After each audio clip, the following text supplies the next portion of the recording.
सर्वेभ्यो नमो नमः। नमस्कार। स्वागत है आपका सरल संस्कृत सुगम संस्कृत में और मैं हूँ प्रतिभा दीक्षित। इस वीडियो के अंतर्गत हम संज्ञा प्रकरण से संबंधित 30 महत्वपूर्ण प्रश्न लेकर आए हैं। एक तरह से आपका ये वीडियो जो है वो संज्ञा प्रकरण का रिवीजन है, तो इसमें हम प्रश्नों को देखेंगे और फटाफट रिवीजन करेंगे। तो परीक्षा से पूर्व अवश्य ही आप इस वीडियो को एक बार देख कर जाएं, क्योंकि सीधे सीधे यहाँ से प्रश्न आपको परीक्षा में मिल सकते हैं। अच्छा, यहाँ पर प्रश्नों को मैंने संस्कृत भाषा में ही दिया है, क्योंकि आजकल लगभग सभी प्रतियोगी परीक्षाओं में प्रश्न जो हैं संस्कृत भाषा में आते हैं।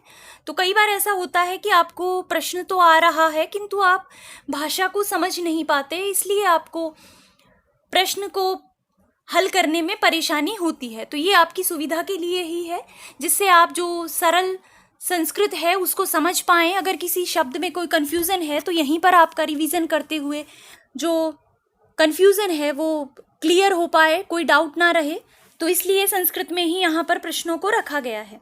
तो आइए प्रारंभ करते हैं। पहला प्रश्न है, कति माहेश्वर सूत्राणि सन्ति? कितने माहेश्वर सूत्र हैं? 14। माहेश्वराणि इत्यत्र कः प्रत्यय? माहेश्वर जो शब्द है इसमें कौन सा प्रत्यय है? तो महेश्वर से अण प्रत्यय होकर पद बनता है माहेश्वरः। यहाँ पर आदि अच वृद्धि हो जाती है। प्रत्यय के विषय में हम बहुत ही विस्तृत रूप से पढ़ चुके हैं लघु सिद्धांत कौमुदी के अनुसार। तो अगर आप विस्तृत रूप से प्रत्यय पढ़ना चाहते हैं, आप डिस्क्रिप्शन बॉक्स में उसका लिंक है, व्याकरण प्लेलिस्ट से आप देख सकते हैं। तीसरा प्रश्न है, किम अर्थानि माहेश्वर सूत्राणि? माहेश्वर सूत्र क्यों दिए गए हैं, क्या उनका अर्थ है? तो प्रत्याहार संज्ञा अर्थानि, माहेश्वर सूत्रों से प्रत्याहार संज्ञा का निर्माण होता है, प्रत्याहारों का निर्माण होता है। उसी के अंतर्गत सारी संस्कृत वर्णमाला को स्पष्ट किया गया है। चौथा प्रश्न है, माहेश्वर सूत्रेषु अन्त्याः भवन्ति? माहेश्वर सूत्रों में जो अंतिम वर्ण हैं वो क्या होते हैं? तो वो होते हैं इत संज्ञक। जैसे अ ई ऊ ण, तो ये जो अंतिम ण है ये सब इत संज्ञक होते हैं और इनका लोप हो जाता है। ये केवल मात्र प्रत्याहार के निर्माण के लिए हैं। पांचवा प्रश्न है, आदिरंतेन सहेता अनेन सूत्रेण विधीयते? इस सूत्र से कौन सी संज्ञा होती है? तो ये प्रत्याहार संज्ञा का विधायक सूत्र है, जो कहता है कि जो इत संज्ञक वर्ण है वो आदि शब्द के साथ मिलकर आदि शब्द की और मध्य में आने वाले शब्दों का परिचायक होता है, उनका विधायक होता है। तो इस सूत्र के द्वारा प्रत्याहार संज्ञा की जाती है। तो प्रत्याहार संज्ञा का विधायक सूत्र है आदिरंतेन सहेता। अगला प्रश्न है, कति प्रत्याहारा संति? कितने प्रत्याहार हैं? तो यहाँ पर 43 लिखे हुए हैं, लेकिन 42 या 44 प्रत्याहार माने जाते हैं। जो कात्यायन है उन्होंने 2 और प्रत्याहार दिए हैं अतिरिक्त, और अष्टाध्यायी में 42 हैं, तो 42 या 44 प्रत्याहार माने जाते हैं। अगला प्रश्न है, केषां वर्णानाम उद्दात अनुदात स्वरित संज्ञा भवन्ति?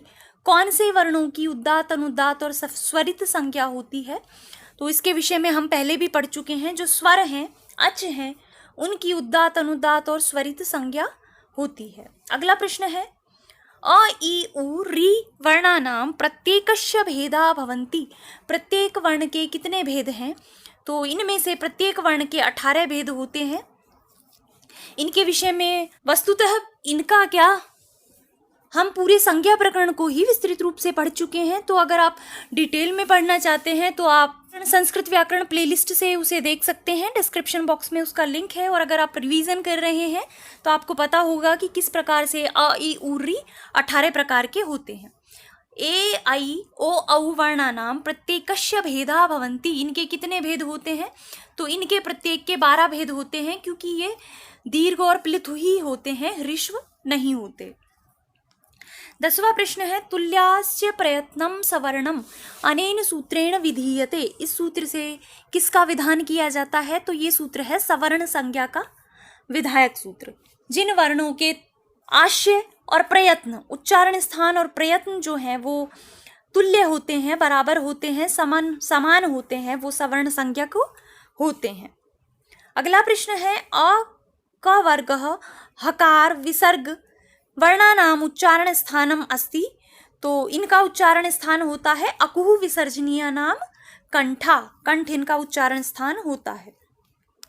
अगला प्रश्न है ई च वर्गः य श वर्णानाम उच्चारण स्थानम अस्ति। ई का, च वर्ग का, य का और श का इनका उच्चारण स्थान क्या होता है? तो इचु यशानाम तालु, इनका उच्चारण स्थान होता है तालु। री ट वर्गः र और श वर्णानाम उच्चारण स्थानम अस्ति। इनका उच्चारण स्थान क्या होता है? तो ऋटु रसाणाम मूर्धा, इनका उच्चारण स्थान होता है मूर्धा। अगला प्रश्न है री तवर्गः ल स वर्णानाम उच्चारण स्थानम अस्ति। इनका उच्चारण स्थान क्या होता है? तो ऋतु लसानाम दंतः, इनका उच्चारण स्थान होता है दंत। उ पवर्गः उपद्मानीयः वर्णानाम उच्चारण स्थानम अस्ति। उ का, पवर्ग का और उपपद्मानीयानाम ओष्ठौ, इनका उच्चारण स्थान होता है ओष्ठ। ओ औ वर्णानाम उच्चारण स्थानम अस्ति। ओ और औ का उच्चारण स्थान होता है कंठोष्ठ। औदोतौ कंठोष्ठम, एदेतौ कंठतालु। तो एकार और ऐ इनका जो उच्चारण स्थान है वो होता है कंठतालु। अगला प्रश्न है न्य इया म ग न न वर्णानाम विशेष स्थानम अस्ति। इनका उच्चारण स्थान क्या होता है? तो ये अनुनासिक वर्ण है और प्रत्येक वर्ग का जो पंचम वर्ण है वो अनुनासिक होता है और उन अनुनासिक वर्णों का उच्चारण नासिका से होता है। अगला प्रश्न है प्रयत्नः कतिविधः भवति। प्रयत्न कितने प्रकार का होता है? तो प्रयत्न होता है दो प्रकार का, बाह्य प्रयत्न और आभ्यंतर प्रयत्न। तो इसका सही उत्तर होगा द्विविधः। आभ्यंतर प्रयत्नः कतिविधः केचते। आभ्यंतर प्रयत्न कितने होते हैं और वो कौन से हैं? तो देखिए यहाँ पर ये जो चार लिखे गए हैं, चतुर्विधः, स्पृष्टः, ईषद स्पृष्टः, विवृतः और संवृतः, ये है सिद्धांत कौमुदी के अनुसार। लघु सिद्धांत कौमुदी में 5 आभ्यंतर प्रयत्न माने गए हैं, स्पृष्ट, ईषद स्पृष्ट, ईषद विवृत, विवृत और संवृत। तो अगर आपसे प्रश्न पूछा जाता है आभ्यंतर प्रयत्न कितने हैं तो आप बताएंगे 5, और अगर स्पेशली प्रश्न पूछा जाता है सिद्धांत कौमुदी के अनुसार कितने हैं तो आप कहेंगे 4। अगला प्रश्न है बाह्य प्रयत्नः कतिविधः केचते। बाह्य प्रयत्न कितने होते हैं और वो कौन कौन से हैं? तो बाह्य प्रयत्न 11 होते हैं। विवारः 11, विवारः, संवारः, श्वासः, नादः, घोषः, अघोषः, अल्पप्राणः, महाप्राणः, उद्दातः, अनुद्दातः और स्वरितश्च। तो इनमें से ये जो पहले के 8 हैं, विवार, संवार, श्वास, नाद, घोष, अघोष, अल्पप्राण और महाप्राण, ये व्यंजन वर्णों के बाह्य प्रयत्न होते हैं, और उद्दात, अनुदात और स्वरित ये स्वरों के बाह्य प्रयत्न होते हैं। अगला प्रश्न है स्पर्शः वर्णः के सन्ति। स्पर्श वर्ण कौन से होते हैं? तो जो 5 वर्ग हैं वो स्पर्श होते हैं, जिनमें कु, चू, टू, तू और पू, इनके विषय में हम बात कर चुके हैं। कवर्ग, चवर्ग, टवर्ग, तवर्ग और पवर्ग, ये जो 5 वर्ग हैं इनका उच्चारण करते समय वायु जो है वो तालु आदि स्थानों को स्पर्श करती है, इसलिए ये 5 वर्गों के अंतर्गत आने वाले सभी 5 वर्ण अर्थात कुल 25 वर्ण जो हैं ये स्पर्श वर्ण कहलाते हैं। तो स्पर्श वर्ण कौन से हैं? तो कवर्ग से लेकर और पवर्ग तक जितने भी 25 वर्ण हैं, क ख ग गंगा, च छ ज झ, इस तरह से ये सारे जो हैं ये स्पर्श वर्ण होते हैं।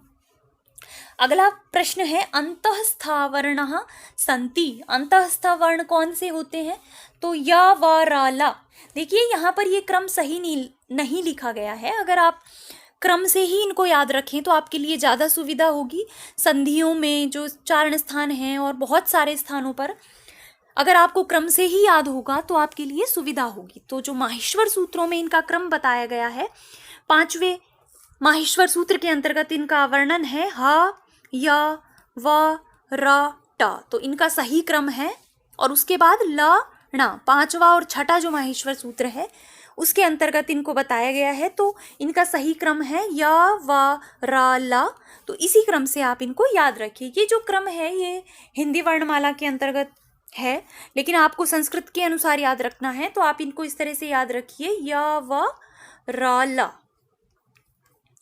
ये होते हैं अंतःस्थ वर्ण, क्योंकि इनको उच्चारित करते समय जो वायु है वो अंदर ही रह जाती है। य जैसे आप बोलकर देखिए, तो ये होते हैं अंतःस्थ वर्ण। अगला प्रश्न है ऊष्म वर्णाः सन्ति। ऊष्म वर्ण कौन से होते हैं? तो श, स, स और ह। ये जो चार हैं ये ऊष्म वर्ण कहलाते हैं, क्योंकि इनका उच्चारण करते समय जो वायु है वो मुख में ऊष्मा उत्पन्न करती है। जैसे ही आप बोलते हैं श, तो एक रगड़ का एहसास वायु से मुख के अंदर होता है, तो ये होते हैं ऊष्म वर्ण। अगला प्रश्न है वर्गस्य प्रथम तृतीयः पंचम वर्णानाम अंतःस्थानाम च बाह्य प्रयत्नः अस्ति। जो पहले, तीसरे और पंचम वर्ण हैं और जो अंतःस्थ हैं, अंतःस्थ कौन से हैं? अभी हमने बात की है य व र ल। उनका बाह्य प्रयत्न क्या होता है? तो वो होते हैं अल्प प्राण। अगला प्रश्न है वर्गस्य द्वितीय चतुर्थ वर्णानाम। वर्ग के दूसरे और चौथे वर्ण और ऊष्म वर्ण जो हैं श, श, श, ह, उनका बाह्य प्रयत्न महाप्राण होता है। अगला प्रश्न है वृद्धि संज्ञा विधायकम सूत्रम। वृद्धि संज्ञा का विधायक सूत्र कौन सा है? तो वृद्धि संज्ञा करने वाला सूत्र है वृद्धिरादेच। वृद्धि आत एच, जो आ है, आई है और औ है, ये वृद्धि संज्ञक वर्ण होते हैं, इनकी वृद्धि संज्ञा होती है। अगला प्रश्न है आ, आई, औ एते वर्णा सन्ति। ये वर्ण कैसे हैं? तो अभी हमने बात की है, ये वर्ण होते हैं वृद्धि संज्ञक वर्ण। गुण संज्ञा केन सूत्रेण विधीयते। गुण संज्ञा का विधान करने वाला सूत्र कौन सा है? तो अदेंग गुणः। अ, अत, एंग, जब इसको आप अलग अलग करेंगे तो बनेंगे अत एंग गुणः। अत से तात्पर्य है अ और एंग के अंतर्गत आते हैं ए और ओ। तो अ, ए और ओ ये इनकी गुण संज्ञा होती है। ये वर्ण जो हैं गुण संज्ञक होते हैं। और अंतिम प्रश्न है गुण संज्ञकाः वर्णाः सन्ति। तो गुण संज्ञक वर्ण होते हैं अ, ए और ओ। तो प्रश्न किसी भी तरह से अगर पूछे, लेकिन अगर आपको सिद्धांत पता है तो प्रश्न आपका गलत नहीं होगा। तो ये 30 महत्वपूर्ण प्रश्न थे संज्ञा प्रकरण से संबंधित। तो सीधा सीधा इनमें से प्रश्न पूछा जा सकता है, तो आप इनको पढ़िए, इनका रिवीजन करिए। इससे आपके विषय का रिवीजन भी होगा और आपकी तैयारी का आकलन भी होगा। तो इस वीडियो को हम यहीं पे समाप्त कर रहे हैं। अगर आपको ये पसंद आया है तो आप इसे लाइक करें, अधिक से अधिक शेयर करें, और अगर अभी तक आपने चैनल को सब्सक्राइब नहीं किया है तो चैनल को भी सब्सक्राइब कर दें और बेल आइकन को प्रेस करना बिल्कुल ना भूलें, जिससे वीडियो अपलोड होते ही आपको नोटिफिकेशन मिल सके। तो मिलते हैं नेक्स्ट वीडियो में एक नए विषय के साथ। तब तक के लिए धन्यवाद।